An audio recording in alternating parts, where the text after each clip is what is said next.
নমস্কাৰ আপোনালোক সকলোকে মই মোৰ ইউটিউব চেনেল এডুকেশ্যন এণ্ড এণ্টাৰটেইনমেণ্টলৈ স্বাগতম জনাইছোঁ। ভেঞ্চাৰ শিক্ষানুষ্ঠান প্ৰাদেশিকৰণৰ দাবীত আকৌ আৰম্ভ হ'ব নেকি আন্দোলন? সদৌ অসম অপ্ৰাদেশিক শিক্ষক সন্থাৰ নেতা হৰমোহন বৰাৰ বক্তব্যত তেনে এটি ইংগিতে প্ৰকাশ পাইছে। অহা 16 ডিচেম্বৰৰ পৰা বিদ্যালয় প্ৰাদেশিকৰণৰ দাবীত সচলত সন্থাই আমৰণ অনশনৰ কাৰ্যসূচী গ্ৰহণ কৰাৰ কথা সদৰি কৰে সন্থাৰ নেতৃত্বই। এইখিনিতে আমাৰ ক'বলগীয়া কথাখিনি হ'ল যে অহা 16 ডিচেম্বৰৰ পৰা আমি যি প্ৰাদেশিকৰণৰ দাবীত বা আইনখনৰ 17-18 যিখন আমাৰ শিক্ষকক হত্যা কৰা আইন, এই আইনখনৰ পূৰ্ণাংগ সংশোধনৰ দাবীত আমি যি 16 ডিচেম্বৰৰ পৰা সদৌ অসম অপ্ৰাদেশিক শিক্ষক কৰ্মচাৰী সংস্থাই অনিৰ্দিষ্টকালীন আমৰণ অনশনৰ কাৰ্যসূচী ল'ব বিচাৰিছোঁ। আনহাতে সদৌ অসম অপ্ৰাদেশিক শিক্ষক সন্থাৰ এই আন্দোলনৰ কাৰ্যসূচীৰ প্ৰতি পূৰ্ণ সমৰ্থন আগবঢ়াইছে অসম ৰাজ্যিক প্ৰাথমিক শিক্ষক সন্মিলনীয়ে। সন্মিলনীৰ সম্পাদক ৰাতুল গোস্বামী 2021 চনত টিউটৰ হিচাপে নিযুক্তি দিয়া শিক্ষকসকলৰ কথা উল্লেখ কৰি বৰ্তমানৰ বহু শিক্ষানুষ্ঠান অপ্ৰাদেশিকত অৱস্থাত থকা বুলি দোহাৰে। 2021 চনলৈকে বিদ্যালয়সমূহ প্ৰাদেশিকীকৰণৰ কাম ৰাজ্য চৰকাৰে কৰি আহিছিল, কিন্তু 2021 চনত প্ৰথমবাৰৰ বাবে দলনিত পোনা মেলা দি শিক্ষাৰ্থী আৰু শিক্ষানুষ্ঠানসমূহ কৰবাত পেলাই থৈ ৰাজ্য চৰকাৰে শিক্ষকসকলক টিউটৰ ৰূপলৈ লৈ গৈ প্ৰাদেশিকৰণ কৰিলে যদিও তাৰ সৰহভাগ শিক্ষক আৰু শিক্ষানুষ্ঠানৰ অৱস্থা একেই হৈ থাকিল। বহু বিদ্যালয় আজিও সেই অপ্ৰাদেশিকিত অৱস্থাতেই থাকিল। এই সময়ত শিক্ষামন্ত্ৰী তথা আজিৰ মুখ্যমন্ত্ৰীগৰাকীয়ে এটা সময়ত সকলো ভেঞ্চাৰ শিক্ষানুষ্ঠান প্ৰাদেশিকৰণ কৰাৰ কথা ঘোষণা কৰা বুলি উল্লেখ কৰি সম্পাদকগৰাকীয়ে পুনৰ কয় যে সেই সময়ৰ শিক্ষামন্ত্ৰী বৰ্তমানৰ মুখ্যমন্ত্ৰী ডক্টৰ হিমন্ত বিশ্ব শৰ্মাদেৱে সেই সময়ত ঘোষণা কৰিছিল যে সকলো শিক্ষকৰে আৰু অপ্ৰাদেশিকিত হৈ থকা সকলো বিদ্যালয়কে প্ৰাদেশিকীকৰণৰ কাম কৰিব, কিন্তু এনে হ'ল যেন সেয়া এটা কথাৰ মূৰৰ কথা হিচাপেহে ঘোষণা হৈ থাকিল।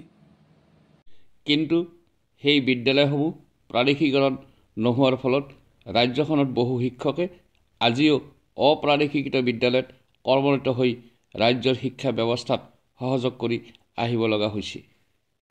ইয়াৰ ফলত ৰাজ্যত আজিও অপ্ৰাদেশিকিত বিদ্যালয়ে বুজন পৰিমাণৰ শিক্ষাৰ্থীৰ দায়িত্ব গ্ৰহণ কৰি ৰাজ্যৰ শিক্ষা ব্যৱস্থাত সহযোগ কৰি আছে আৰু এই শিক্ষকসকলে প্ৰাদেশিকীকৰণৰ বাবে দীৰ্ঘদিন ধৰি সংগ্ৰাম চলাই আছে।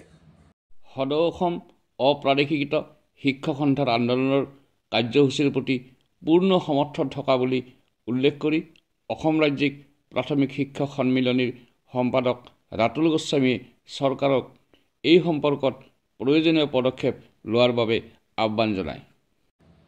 এই সংগ্ৰামৰ প্ৰতি অপ্ৰাদেশিকিত শিক্ষকসকলে চলোৱা এই সংগ্ৰামৰ প্ৰতি আমি অসম ৰাজ্যিক প্ৰাথমিক শিক্ষক সন্মিলনী পূৰ্বতেও আমি সমৰ্থন দি আহিছোঁ।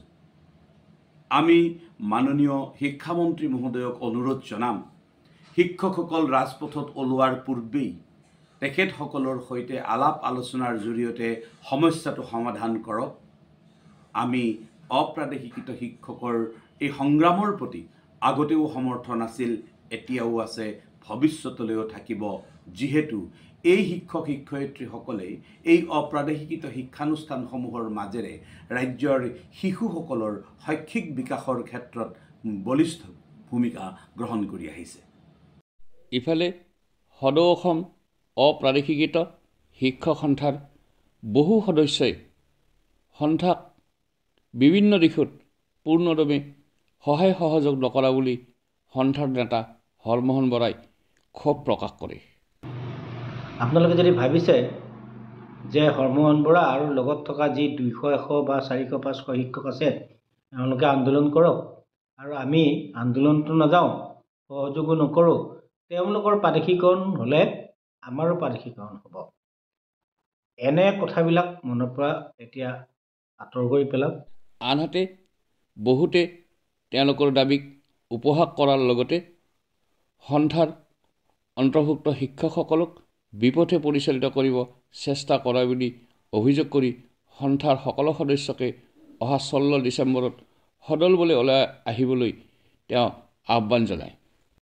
অহা 16 ডিচেম্বৰত যদি আপোনালোক সকলোৱে আমাৰ 19,527 গৰাকী শিক্ষক আপোনালোক সকলো যদি সেইদিনাখন 16 তাৰিখে যদি আপোনালোকে চচলত উপস্থিত নহয় সকলোৱে, মই নিম্ন প্ৰাথমিকৰ পৰা মহাবিদ্যালয় পৰ্যন্ত কৈছোঁ, মহাবিদ্যালয় পৰ্যায়লৈকে এই আটাইবিলাক শিক্ষক কৰ্মচাৰী বা মহাবিদ্যালয়ৰ অধ্যক্ষ কিংবা প্ৰবক্তাসকল, মই সকলোকে শ্ৰদ্ধা সহকাৰে কৈছোঁ, আপোনালোকে যদি নিজৰ যিকোনো কাৰণত আপোনালোকে এতিয়ালৈ বিশেষকৈ মহাবিদ্যালয় পৰ্যায়ৰ চৰকাৰী শিক্ষাগুৰুসকলে ছ'চিয়েল মিডিয়াত আমাৰ পোষ্ট এটা শ্বেয়াৰ কৰিবলৈ লাজ কৰে, বেয়া পায় বা যিকোনো কাৰণত নকৰে।